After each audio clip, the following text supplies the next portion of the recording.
As far as the trade wars that have now been escalating and already looking at the announcement that came in from President Trump, in fact, announcing when it comes to these tariffs that have now been levied on Mexico and also on Canada and China, it seems that a deal that has now been struck with the U.S. President Donald Trump pausing the tariffs on Mexico for 1 month after last-minute talks, but saying that there was no breakthrough yet in negotiations in Canada on the issue and sparking fears of global trade war. However, later, the news also then came in as far as President Trump agreeing to pause implementation of planned tariffs on imports from Canada at least for 30 days. This also came at a time, Srinjoy, when Canada also threatened of countermeasures and counter tariffs on American products. It seems that the two countries have managed to strike a deal. Yes, it's a very important that it happens. If it does not, then it creates major problems between the two countries, which are neighbors. First of all, the Canadian imports are used by Americans. And this means that if the Canadians, if there is a levy on, will have to pay more money.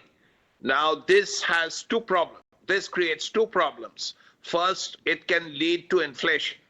And secondly, it will hurt the pockets of Trump voters. So Trump knows that.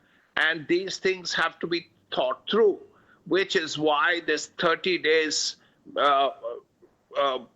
pause has been given so that these things can be worked out between the two countries. Because it's particularly important that if Canada is exporting stuff which is worth billions of dollars to America and then there is a tariff on it, then the American consumer will have to pay more. Now, if the consumer is paying more, he won't be very happy about it. That's one. Then the other thing is the counter levy. If the Canadians have said that we will levy a 25% or whatever surcharge or tariff on American imports, it basically means that American imports will be priced out, would be so expensive in Canada that they would not be purchased. So if they are not purchased, then American export levels to Canada drop. So it hurts the American economy. So all these things have to be thought through, and that process is actually begun.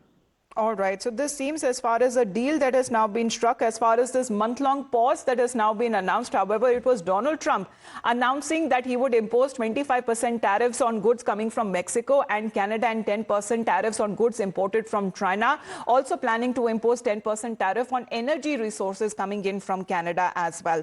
Thank you very much, Srinjoy, for joining us here on the broadcast. With that, we head into a short break.